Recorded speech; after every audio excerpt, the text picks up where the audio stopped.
All right, welcome DoorGrow hackers to the DoorGrow show. If you are a property management entrepreneur that wants to add doors, make a difference, increase revenue, help others, impact lives, and you are interested in growing your business and life, and you are open to doing things a bit differently, then you are a DoorGrow hacker. DoorGrow hackers love the opportunities, daily variety, unique challenges, and freedom that property management brings. Many in real estate think you're crazy for doing it. You think they're crazy for not, because you realize that property management is the ultimate high trust gateway to real estate deals, relationships, and residual income. At DoorGrow, we are on a mission to transform property management businesses and their owners. We want to transform the industry, eliminate the BS, build awareness, change perception, expand the market, and help the best property management entrepreneurs win. I'm your host, property management growth expert, Jason Hull, the founder and CEO of DoorGrow. Now, let's get into the show. And my guests today are Mark and Ann Lackey from HireSmart. Welcome, you two. Okay, good to see you. We haven't seen you in a while. Yes. It's good to have you back. And I noticed you're displaying that beautiful logo in the background. Isn't that wonderful? Yes, that is of course a DoorGrow special. They helped us with that and our With website. The logo, the renaming, all of that branding. was a DoorGrow impression that was great for us and been great for our clients.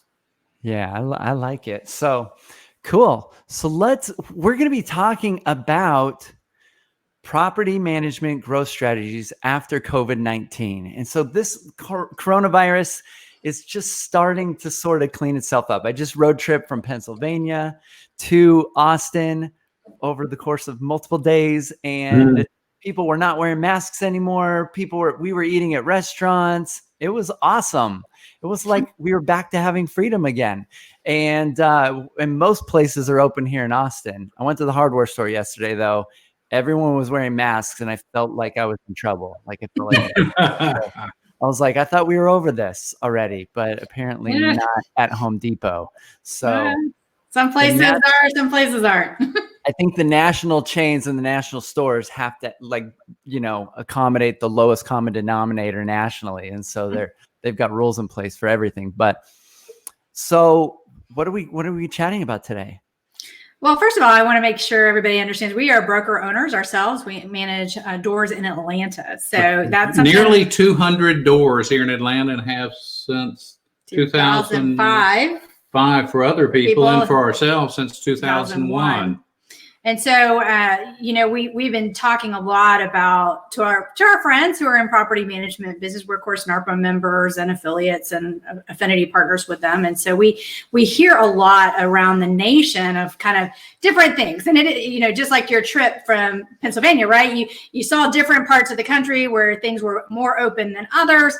And so we wanted to talk about kind of a couple of different things as we see it for property managers that are kind of thinking, like, what's the next thing? And so I want to just kind of back up just a little bit and talk a little bit about kind of historical trends and changes. So Mark, why don't you get us started on that? Yes. This will show my age. That's the one thing that, if I mention this, in the 70s, we had lines to get gas, and not everybody out there remembers that, but there was an oil shortage, and so there was a gas shortage. And at that point, everybody said we're going to run out of oil in a couple of years. It was a crisis. So out of that came what? We got into solar energy, more into hydroelectric. Things pivoted, things changed. In the 80s, the savings and loan went down. Things pivoted on how we got mortgages. The dot-com bust, the 90s, the tech blow up, all of those things. And what most everybody remembers is the meltdown that we had in the economy and mortgage market that occurred just 10, 12 years ago. And at that point, it required pivoting. And Ann and I are real good in our business about looking to see what the trends are going to be, what's going to change, and how to pivot. So that's what we wanted to talk about today. It's not the end of the world, like everybody said at March 15th or whatever day it was when everybody went into hibernation. It's like, it's the end of the world. Nobody's going to pay their rent. Yeah. we thought that 12 years ago when sheer what is it, Lehman Brothers, whatever, shut their doors. It all seems like the end of the world, but it's not. It's opportunity. It's learning to pivot, look at where the puck is going. And so we wanted to talk about some of the trends that we see and opportunities that property managers should be looking at in their business. We obviously don't hop on every trend and everything that comes along, but it is always good to kind of put it in perspective. And so probably, Mark, let's talk about some of the trends that we've seen in kind of just in real estate and in general. And what we're going to talk about how you can kind of take advantage of that. Yeah, just in the last few months, we had property managers and friends that were investors that had Airbnb, and they were making 5-10 times the amount of rent I was off of a property, and then suddenly they made nothing because all the bookings shut down, right? Yeah. And so they're looking. A lot of them said, "Hey, let's sell. Let's go to long term." I mean, a lot of things changed there. Through that and through those changes of people not having as much disposable income at this point because there's a slowdown in jobs, second homes aren't as popular right now. And two, with all the laws that are coming about with the changes to protect the renters that are coming out of state legislatures and out of national, there's a lot of change. And as property managers, we keep apprised of that. But these DIY, the do-it-yourselfer landlords don't. So we're going to talk about some opportunities to make sales, to get some additional properties to manage, and some opportunities for investing too, if you're into that area. Cool. So when COVID hit and it was, March was brutal for us at DoorGrow. Like sales stopped. Every property manager just tightened their purse strings, freaked out because there was this cash crunch. So we experienced a serious cash crunch. So we had to get lean. But I think a lot of businesses had to get lean. And I think that was, in the long run, I think that's a really healthy thing for businesses, right? Sure. So it was kind of everyone was trimming the fat, and everything was effective. And we saw that in HireSmart, right? Because now everybody is a virtual employee. So it was a matter of, this is the perfect time to write stuff, right? And so people that have been hesitant to hire virtually have been beating our doors down because they're like, wow, we can save some money. We can have better employees. We can have different strategies and approaches, because now it was no longer important, because it wasn't allowed to have people come into the office. So it actually, for us on HireSmart, it has actually expanded our business. Yeah, because there was a resistance before from property managers that wanted to walk down the hall and lean over Joe or Joanne's shoulder and see what they're doing, see what they're working on. Literally, not to figuratively, but to be there to have that conversation face to face. And they were very hesitant about working, and they didn't have the resources on figuring out how to work remotely. So with what's come out of COVID-19 has become the realization that you don't have to have your employees in an office. You don't even have to have an office anymore. Yeah. So those are some of the trends. Right. I've known this for well over a decade. Yeah. But it's interesting to see the mass transition of people realizing they can use tools like Zoom and, move away from having somebody right there in their office. And I did some polls online asking people during this, like I asked how many people would renew their business lease at the end of the term. And most of them said a lot of them said they're going to, at the very least, downsize, maybe to a smaller office space, or they may not even renew. So, I also did some polling on what people have noticed, as a result of people working from home. And some of my clients were saying that they've noticed that they were surprised that their team members became more productive. Right. They're getting more done. I guess it's because there's less interruptions, they were saying. Mm-hmm. There's less distractions. Maybe they're more comfortable. But some of my team members are doing better. Now, I have heard some people say, I hate it. Like, my kids are there all the time. I'm going crazy. Like, this sort of thing. But in general, I think the world sort of had to wake up and realize when you have to get work done, you can try this. And then they tried it and they're like, hey, this works. Why are we spending so much money on this brick and mortar location that is outrageously expensive to have all these people in it when we can eliminate that crazy expense and it's unnecessary? Yeah, and it was shocking. We like you immediately in March kind of drew into our shell and like, let's save, we don't know what's going to happen. People are going to let people go. But in April and May, we've had the most requests for information about our services and the most orders we've had in 5 years. Oh, I bet. Yeah. So, and without any trade shows. Yeah. And yeah, we're not. I mean, that's the funnier part for us. We're not traveling. We're not like traveling. You know, so it's been very interesting. But and we do a lot of community teaching and speaking, even online, and always have, to help people understand what opportunities are there. And a lot of things that we're promoting or that we're seeing right now, specifically in property management, is now's a great time to ramp up your sales and funnels. You know, in this kind of, again, because the DIYs are so lost, right? We already know that there's so many DIY landlords compared to professionally managed, right? Yeah, 80% of the world or the U.S. are right. do-it-yourself landlords. That's a lot of opportunity. That's a lot of opportunity. And so, you know, and I know you talk about that, but how do you reach them? How do you engage with them? How do you attract them? And of course, you know, the DoorGrow platform obviously is a key component to that, which is wonderful. But you have to have the human to human or human automation to back it up, right? And so I think where we're coming to as a kind of a society is, okay, if you don't have a physical office where people can walk in anymore because you're closing your doors, which we've had a closed door policy for 19 years. Like, I think people are very surprised that we've never let anybody in our office. Yeah, we have a small office of 3. Right. And we've never let anybody in our office. Even when we had 7 people in our office, we didn't have people in our office because it's a distraction, yeah, right? We don't want that walk-in. That interruption. But what happens is you need to serve your customers. You need to be talking to them. You need to be serving them.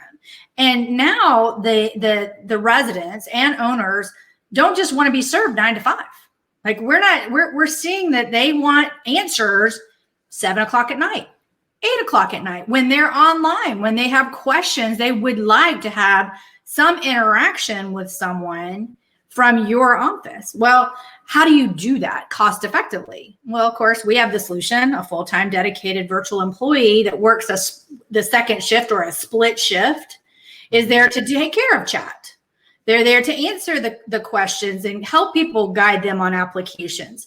And guide the people that are coming in to bring you properties to manage. Right. And to talk to owners about, how do I work with you? Because here's what's kind of going on in the marketplace. You know, again, in a lot of places, you do have people that aren't able to pay their rent right now because they have lost their jobs, right? And so you have owners that are concerned about what do I do? How do I do this? We've had an increase in our inquiries for property management recently as well because they just don't know the rules. They don't know the laws. So, and it's not a time to withdraw. You know, right. we all kind of sheltered and our businesses in place too. And when we withdrew, that opportunity to find new business went away.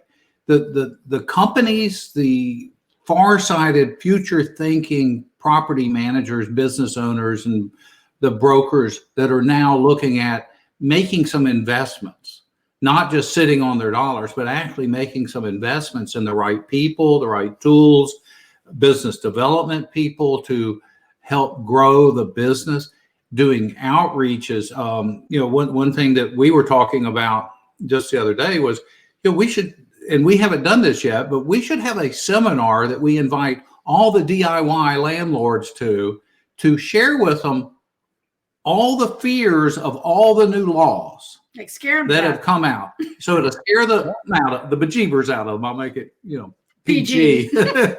So, you know, we have that seminar and some of them are going to come out and say, okay, I can now do things differently because I have information on what I can and can't do. And then a lot of them are going to come out and say, I just can't do this anymore. I'm tired of doing it. I'm going to hire, in this case, us, because we've put on that seminar. So making those types of investments, and granted, those seminars aren't always live. They may be, at this point, virtual, but reaching out to those people. Those are the ways now to grow your business for tomorrow, because over the next 6 months till we get to the end of this year, there is opportunity abound for the forward thinking. Well, and that's what problems do. Problems are always opportunities. And so let's talk about the problem. Here's some of the things I noticed. So I got a call from, I won't say who it is, but I got a call from one of my business coaches, and he has rental properties, and he was like, what are you seeing in the marketplace right now? Because I've got a small portfolio of properties and only 50% of them are paying rent. And I said, at least 98% of most of the rent is being collected by my clients. That's what I'm hearing. So I think what's interesting is, and also what I've noticed happening is my clients are saying that their owners were calling them and contacting them saying, hey, if the tenants don't want to pay rent this month, we'll let them not pay rent. And they're like, no, they're going to pay rent. They're going to pay rent. Right. Yeah. So the thing is that like people felt guilty. They were almost shamed and felt guilty, but property managers, you guys are over that shit. Like you guys are completely over it. We have no guilt. You've heard all the excuses. You've heard all the stories. I mean, some residents right now, due to the unemployment benefits and stuff that are going around, are making more money than when they were, especially in the low rent markets, are making more money than when they were working. Yeah. But some of them are still trying to use the excuse that they need to not pay rent or whatever. And so, and the news has kind of made it look like that. It's made it look like people that are trying to collect rent are evil or bad, sick or wrong. So a lot of homeowners are just feeling guilty. Property managers are immune to guilt. That's because we've heard it all. You've heard it all. You've heard all the stories, the excuses. You know how to help people. You know how to what programs are available because you guys are on top of this stuff. And so you guys aren't having trouble collecting the rent. In general, I haven't heard anyone in the single family residential space or even multifamily having real trouble collecting rent. Rents have gone down just a little bit. You've got the people that mostly what I've heard is it's the same people that were always trouble paying rent. We just couldn't evict them. But that's coming. So your coach needs to reach out to a professional manager and see, you see that, but he doesn't. So to have like seminars, webinars up, and that they don't see the problem, and that's the challenge I've always experienced in DoorGrow is I'm selling a solution to a problem that most people can't see. They can't see the leaks in their website. They can't see the challenges that their branding is hurting word of mouth. They can't see. So I have to educate people to see the problem. So the same thing is what you're talking about. If you can create the gap and show the contrast between what challenges and problems they're dealing with and what they could be experiencing, what successes your clients are having, they're going to see this gap. And that gap is what creates pain. And people want to solve pain. People want a painkiller, not a vitamin, And so, yes. And people will pay even more money to get out of pain. They want a solution. But they don't know, a lot of them, that there's a solution out there. So I do think there is a massive opportunity. There's no scarcity in property management. There's no shortage of people that are in pain or have problems or challenges that they're dealing with. And not only that, but I think property managers can hold their head up high because good property managers, I really do believe, as I've said before, can change the world. There are millions of renters, millions, and even here in my own property, I'm renting because I just moved to Austin. My kids were without a water heater for 2 weeks. No, the landlord sent out two different plumbers because he didn't like the feedback that the 13-year-old water heater should be replaced. Wow. And even though the pilot kept going out, and my kids, I didn't even know they were taking cold showers because they get it before me and they can't get on Xbox until they take their showers. So they were just doing it. And then all they're thinking about is, can I get on the Xbox now? So I'm like, yes, go ahead. But then my daughter was like, hey, I haven't had I haven't taken a shower in 4 days. My older daughter, she's like, because the shower's freezing. I'm like, well, I didn't know this. And then the younger ones, I went to them. I'm like, that doesn't make sense because they've been taking their baths and their showers. And I went to my son Hudson, And I'm like, well, how's the showers been lately? He's like, cold. I'm like, what? Why didn't you tell me? I don't know. Fortunately, it's summer, right? And then I said to my daughter, she's like taking baths. I'm like, Edla, have you been taking baths? She's like, yeah, how have your baths been? She's like, they're really cold. I'm like, what? So but you guys protect families. You guys also protect owners. You guys are like the middle person that makes everything okay. And you take care of people, and it lowers the pressure and noise. You got property managers even do things like increasing the amount of pets that families are able to have, because you guys recognize that usually it's the kids that are causing more damage than the animals, and you can convince owners to get more rent because of pets and whatever. Like there's so many benefits to property management that positively impact families and homes and lives. And you guys really are the heroes of the rental industry. Property managers are the heroes of the rental industry. And unlike your property manager there that evidently has trouble with customer service, well, he's not a property manager technically. He's just the landlord that doesn't want to do anything. So. DIYer. Yeah, DIYer. But sounds like a great lead. But that gets into then the consideration of customer service. And as property managers, we've worried over the years about customer service to our owners, but we haven't worried as much about customer service to our tenants. And for retention and to continue to have tenants that want to refer people in, raising your level of customer service at this time specifically, because I know I ordered something that didn't come, and it was then delivered to Valentine, Nebraska instead of here where I am in Georgia. And so I sent a response in online and said, got an auto reply, says, call this number. I call the number. It says, we're too busy. We're not answering phones now. Just send an email. I mean, customer service has failed specifically right now. And I'll actually tell you something that we did in our property manager, which I think has really impacted our renewals, and we are getting increases in rent even now. So on everyone. So let's just kind of talk about, again, people pay for when they feel taken care of, right? So one of the biggest gaps that we saw, this was probably about 2 years ago in our business, was exactly what you're talking about. Tenant isn't taken care of. It's taking too long. The contractor is giving all kinds of excuses as to why they can't get there, blah, blah, blah. Tenants going here, contractors going here. There's this big disconnect, right? So our virtual employee, Bonnie, is charged literally with every day, every work order that comes in, she's calling the vendor and saying, vendor, did you get it? Because, we want to make sure that they didn't get missed through the crack. You know how emails are. So that's the first thing. Then the next day, she's calling the resident and saying, resident, Jason, we assigned your work order to contractor B. Have you heard from him? Well, no. Which is much better than being ghosted and then eventually not having your calls answered, and then eventually maybe getting a text response like a half a week later. Right. So she says, okay, you haven't heard from contractor B. Here's contractor B's information. We have already approved them to go out. Then she calls contractor B and she says, contractor B, why? I've heard that you haven't connected. Why haven't you they haven't returned my call. Okay, well, I just got off the phone with them.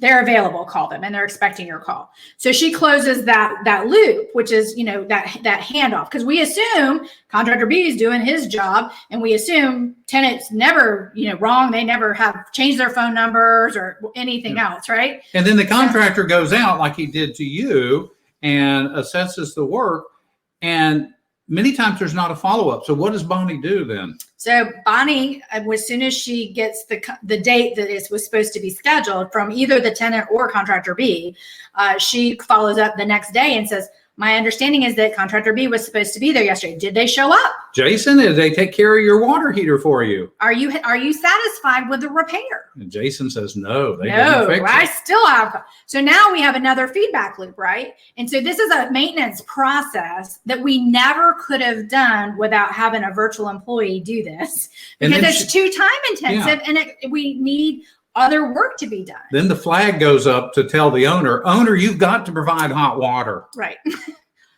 Or Do get you me want an involved, ACH or do you want us to loan you the money at an 18% rate? I mean, or yeah, put it on your credit card, however you want to do it. So I mean, the reality for us is our tenant satisfaction has gone through the roof because we show that we care. We're not letting it go. And literally, I, as the broker, get the list of not only what the outstanding work orders, but where they are in the process and what she's done to move it forward. If we have a resident that we haven't been able to get in touch with, the contractor hasn't been able, we have an escalation process, right? That I don't manage, that Bonnie manages. And again, total game changer. and so the benefit out of all of that, we don't get pushback when we're raising rent. And we started with our process middle of March. We do the middle of every month with the notification about rent increases. And most property managers we know said, you're crazy. We're going to either hold it, we're going to tell them they don't have to pay an increase, we're going to renew. And we went out there and we got resistance from one tenant over the last, March, April, May, June. So we've got 4 months under our belt of increases and we've had one pushback. And of course, when you have rent increases, that increases our profitability too, right? So the owner makes a little bit more money. We make a little bit more money. It's still very reasonable. And one of the things I'll say about rental rates is we don't do it arbitrarily. Like we do a full competitive market analysis. We make sure it's in the market. We don't raise all the way up to market. If it's a significant jump, we'll do it kind of the average appreciation rate. We want to stay just below the top of the market. Correct. Because we don't want to give them a reason to leave. Right. But we got happy tenants. They don't want to leave. They go, oh, I can't rent down the street for what I'm paying here, because we always stay right below that. There's another hidden killer too, I noticed in the scenario, because when these vendors came to my property here and talked to me, and they were basically bad mouthing the landlord. They were like, this guy's cheap. And like, this guy, I've told him he needs to do this. And so, I mean, in your scenario, the vendor's going to feel like they're taken care of and they're going to feel like they're on your team and they're on your side and they're working with you. Whereas these vendors feel more loyalty to me because they know the landlord isn't doing the right thing. Well, and that goes back to having a contract with our contractors of a standards of professionalism.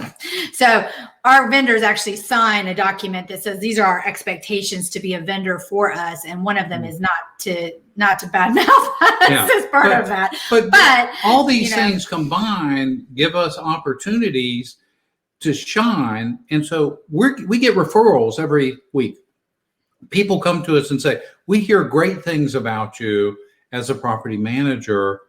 And we're forward thinking. We have opportunities there where we reach out to try to bring in business. And a lot, like we were talking about earlier, a lot of the property managers are just sitting back. They're scared. They're afraid to do anything. And that's the wrong thing to do. Well, and a lot of them are looking at bringing on a BDM. Remember, last year was the year of the BDM. We all heard BDM, right? And so do you need a business development manager? Okay, maybe you do, maybe you don't. We tend to be our own. We are our BDMs. But again, we're high salary people, just like if you were paying somebody. I mean, our time is very valuable. But we're seeing, again, the smart property managers are supporting that sales effort through follow-up with a virtual employee, virtual assistant that's literally full-time dedicated to doing those grinder follow-ups. Because we all know in sales, I don't care what industry you're in, you have to reach out 7, 8, 10 times. And in property management specifically, it's pain point related. And some of the pain points only come up once a month. Some of the pain points only come up once a year. Some of the pain points only come up kind of periodically. So if you don't have a system to reach out to them, and again, it can't just be an email anymore. I think people are tired of tech. You need to have tech. Like you need to have a chat box on your thing that's manned by a live person, in my opinion. But you also need that human to human automation. You need somebody that actually shows that they care a little bit about kind of not only your company, but the people involved. And again, having that sales support, a virtual employee to do that really allows your BDM to be their most successful self and to do the things that they like to do. People don't realize that BDMs don't want to do a whole lot of phone calling. Yeah. They want to do relationship management, right? And so if you can get them in front of the customer more times, if you can get them, if you can keep prospects warm and in the hopper so that when the prospect is ripe and ready and your BDM can come and close, you are maximizing your ROI for that person. Yeah, we'll have somebody go to our website and ask for some of our tools or some of our information. And so it auto delivers, but then they get a phone call. Mm-hmm. Want to make sure you got our 21 questions or our technology information. And when they get that phone call, they're shocked. Well, and I'll tell you one other thing where people are going to have some issues, right? So we all, and I almost hate to broach this, we all know about the Zillow, right? Zillow, and they're charging for leads, and that's always been a hot topic, right? Well, and Zillow is rerouting leads. They're rerouting them to their call center in some areas, not to all areas, but into some. So if you don't have somebody actually calling those leads proactively when you get the email, because even if you syndicate them, specifically if you syndicate them, you still get the email that says, so-and-so is interested, and they give you the phone number. But if the person proactively calls, Zillow is going to try to give them to people that are paying them, not necessarily to those of us who are syndication, right? So if we're not actually outbound calling those leads as they come in, we are missing opportunity for tenants. And this is something we just saw this has been a big change probably in the last 3 weeks. So this is fresh information that, again, if you don't have somebody in your office that has the time, energy, and effort to be calling in addition to responding back via email, you are missing an opportunity to get your properties rented. And again, we had 5 properties come on the market on June 5th, and all but one are occupied now. That's how quick we are to get these things done, because we have a dedicated resource in our virtual assistant to literally, that is her only job to focus on. So I want to touch on a couple of things you mentioned that you threw out that I think are important. So one, you were talking about referrals. Mm-hmm. And I think a lot of property managers, this is one of the number one ways to grow any business generally. Correct. However, I talked to a client, I think it was yesterday, I was coaching a client, and they were like, our business is so great. We're great. We got all these processes dialed in. And they said, but we're not getting any referrals. And so if a business is not getting any referrals, it's probably not as great as you think it is. And so property managers have blind spots. We all do. And so for those listening, if you're not getting referrals, you've got some customer care problems likely going on. You should be getting referrals. You should be getting referrals from your vendors. You should be getting referrals from your real estate friends. You should be getting referrals from your property management clients. You should be getting maybe even referrals from some of the vendors, but people should be talking about you. And if they're not, there's some sort of blind spot that needs to be shored up. So the other thing you had mentioned, which I think is really smart. A lot of people, yes, they're like, I need a BDM. I need somebody to do sales, BDM, but they can't afford it. A lot of people can't just go out and afford to get some high grade, wonderful salesperson. But most business owners are not willing to also acknowledge that they are a part-time shitty salesperson. Yeah, true. Most of the time they're willing to dedicate or have, sometimes it's maybe an hour or two a day. So they're doing that's part-time. It's like 10, maybe 15 hours a week. Maybe they can dedicate maybe up to 20 hours. But if you really want to grow and scale your business, there probably needs to be a little bit more time, or you need just business being referred to you all the time. So it's super easy. But one of the easiest hacks I implemented when I was a solopreneur and I was doing all the sales myself and everything, the web design and branding stuff and everything myself, is I got an assistant. And I had that person operate as a sales assistant and an appointment setter. It immediately multiplied, not just doubled probably, but it multiplied my capacity to close deals. Because all I did is show up for appointments. I just met with people and sold. I wasn't doing any of the follow-up. And my assistant, I was a solopreneur and my assistant was calling and saying, hello, she had a British accent. She's like, hello, this is Helen. I'm the assistant to the CEO, Jason Hole of DoorGrow. He was wanting to get back together with you. And they'd be like, oh, well, okay. Yeah.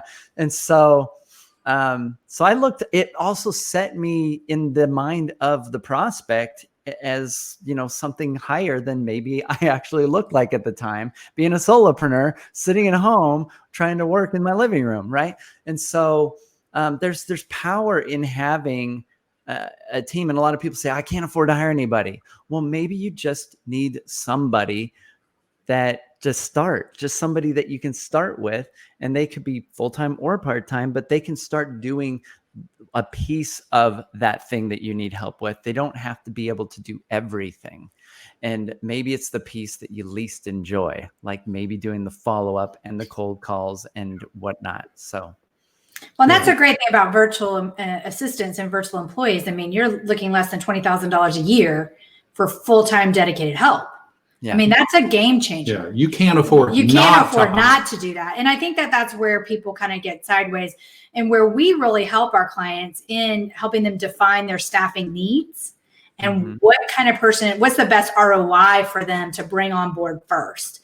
We're talking about trends of things that we see, but that's one of the services that we provide, is helping them figure that out. Because sometimes it's like you said, sometimes it's a generalist, somebody that can do a little bit of everything. Sometimes it's a sales support person. Like, I know I need leads. I know this is an area sometimes it's accounting. Sometimes it's leasing lines. Sometimes it's in the marketing. I mean, again, a virtual assistant through HireSmart, because we're full-time dedicated and we were specifically recruit for our clients. We don't have a room full of VAs that we go, oh, here you go. I actually go and curate the contacts for you. And then I personally work with them for 40 hours afterwards, like that 1 week job interview, to make sure that they're amazing. Because anybody that's hired, like day 2, you're like, oh, like they just aren't amazing. I take care of that for the clients. But it frees up so much time. If it frees up, think 10 hours a week, how many deals can you close? How many new properties can you bring on in 10 hours? You invest maybe 2 hours where somebody else has made all the calls, set the appointments. You've got that 2 hours invested. Your return on that is tremendous, because you're going to make off of that the equivalent of $100, $200, $300 an hour for your investment of time. So again, it goes back to, you've got to make those investments. You can't not hire now. You can't put your head in the sand or pull back in your shell and say, I'm going to do it myself, especially if you're not happy doing it, because if you're not happy, it doesn't get done. There's a lot of people that have been shifting to doing more themselves. They're like, I had to lay off team members. Now I'm doing everything myself, or now I'm doing stuff that I don't want to do. So let's touch on one thing that you just mentioned. And I think this is really important for everybody listening to understand that, and I've seen this in hundreds of property management businesses, but one of the most in business in general, but one of the most painful or dangerous things I think a business owner can do is hiring the wrong person, the wrong role, spending the wrong money at the wrong time. And a lot of people hire based on what they think the business needs instead of what they need in order to create more space and eliminate the number one bottleneck in the company, which is you, the business owner. It's the entrepreneur.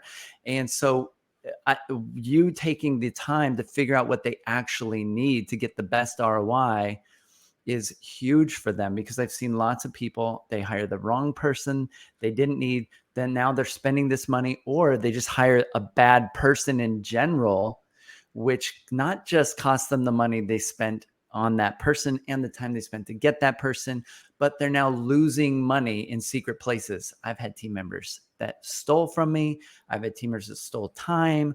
I've had team members delete and stuff after I fired them. These are problems that entrepreneurs learn painfully over time trying to build a team. And a lot of property managers are in that first sand trap. They're at the 50, 60 door mark. They don't know they can afford to hire that first person. And this is a solution for that. This is a very obvious solution for that, you can help them figure out who do they really need right now to take the next step forward, because if they spend the money on the right person, they make more money. Absolutely. things get easier. They then can reinvest. If they spend it on the wrong person or the wrong tool on the wrong time, it could be the right tool, but it's at the right time, or they're getting software prematurely that they didn't really have to have at that point, or whatever it might be. If you spend money at the wrong time, even though it might be the right tool for the future, you're hurting your ability to get to that future. Yes. Now. Absolutely. Totally agree with that. Cash flow. If you run out of cash flow, the business dies. Yeah. The Indiana Jones boulder rolling after you is the cash monster trying to get to you. And if the boulder catches you, the business is game over. You've run out of money, you've run out of cash, you're dead. And people started to feel that in March. You have to always be outpacing that boulder. So if you spend, the boulder gets bigger and faster, but you can get faster if you spend it on the right people. Yes. Well, one of the things I tell a lot of prospects that I'm talking to is most property managers specifically, we're never trained on how to hire or how to build teams. Like that's not something we learn in school. It's only by trial and fire. A lot of property managers have kind of fallen into it. Yeah, there's not a hiring 301 class in college. And so one of the things that I tell them is, just like you're the expert in finding the right tenant for an owner, because you've seen enough applications, you've gone through the process, you've done all that. You are the expert there. We are the experts in hiring. I know I have a profile for hiring. I know what's successful. I know what's not successful. I save my clients from hundreds of hiring mistakes because it's not that they can't do it. Like a DIY landlord can do it, but they can't do it as well as a property manager. And so I say the same thing, like you can hire, it's going to take you more time. You don't have a process. You don't do it enough. I have done thousands. Just in the last 6 months alone, I have evaluated over 9,000 applications. Do you think that gives me some data points? Yeah. Oh, yeah. So you know the BS. You know how to spot the scammers. You know which people are like gaming the system. You know which people are feeding you a story. You know what questions need to be asked, right? So I can say in the Philippines, you got to ask about their internet connection. Like you got to. Like you can't just trust that they have one. You got to ask about where they're working. Like where are you working at? Where are you working from? So I mean, and that was part of the thing that I really enjoyed working with you guys. Is like I always look at everything through a certain filter, and I'm skeptical, and I want to see how I can help people. And as I went through your process, I'm like, oh, they do this. They already do this. And this is stuff I've learned over a decade in my own painful experiences hiring in India and Bangladesh and Russia and the Philippines and Bolivia and of course the US, which ultimately most of my team are in the US now, but I have Filipino team members.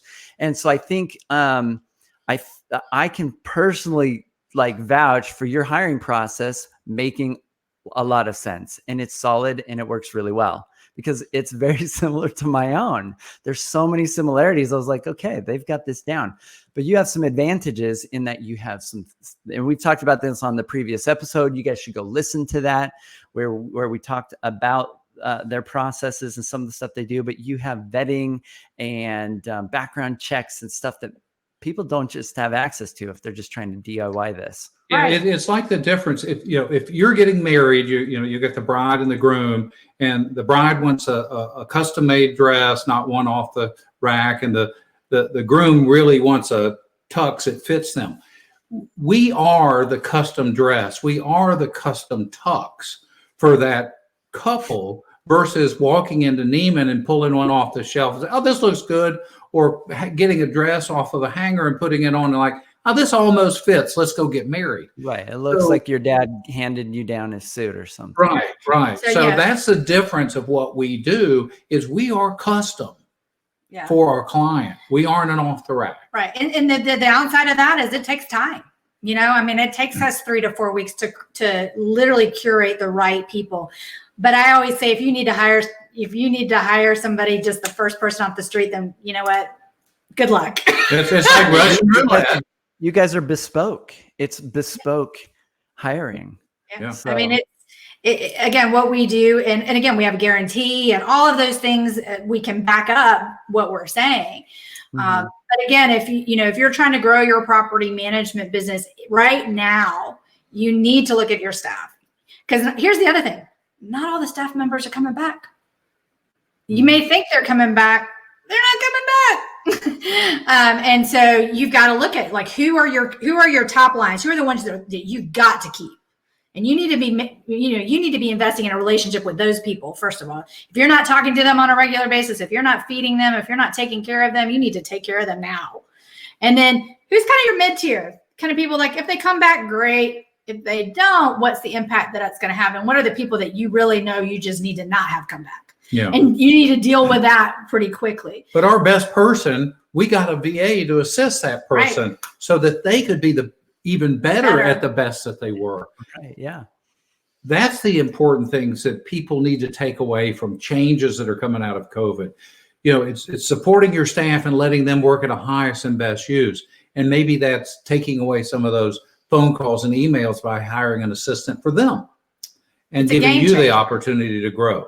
It's an assistant to you for the business development to make those calls and to set up those appointments so that you can just close. And doing those things is the job that Ann enjoys so much, is finding the individual to match. What does Jason need exactly? Even though Jason doesn't know exactly, she'll draw that out of you. And I'm just picking on you on that one. Well, it's a puzzle for me. I love, and there's nothing better than when I see my clients 6 months in, years in. I mean, we have clients for 5 years now, right? And seeing them and they say, Mitch has been the best thing ever to my company. She's really allowed me to be amazing and do what I want to do. And literally, those are the comments that we get when we survey our clients.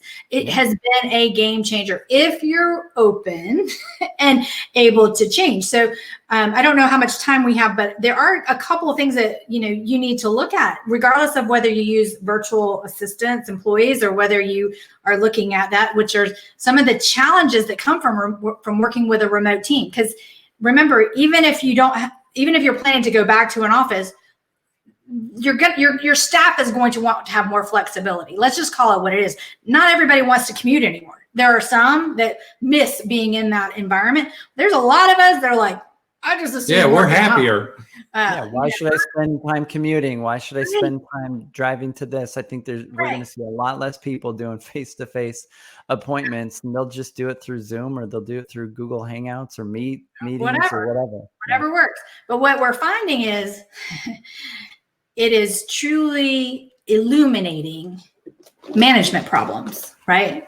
It's illuminating communication problems. If you had a communication problem in the office, now you have a tremendous communication breakdown outside of the office. If you have an operations failure in the office, the failures are even bigger. So as managers, we need to look at what tools do we have in our tool belt. And if we help our clients with some of that, because we understand years ago that we needed to equip our people to be good at this so that they would keep our people. I mean, again, it was kind of a back end. And it's software, it's tools, it's technology. There's a lot of different pieces that go into that. So looking at your management style, and we like to manage personally through using key performance indicators, KPIs, because that takes the guesswork kind of out of it. I don't have to worry if they're working 8 hours as long as the KPIs are done. If they can get their job done in 6, I'm happy to pay them for 8, let them do what they want to do, as long as my stuff's getting done to the level that I expected. So that's the easy button for management. And if you don't know about key performance indicators, I certainly encourage you to learn what that is and how to do that.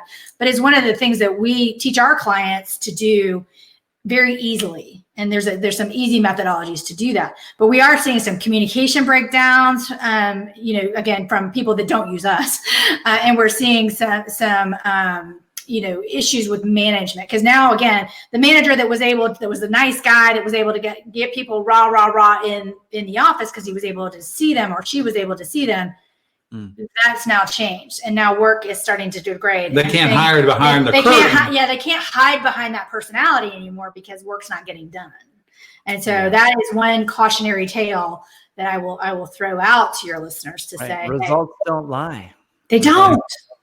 They don't. But it's difficult to have conversations if you don't have data.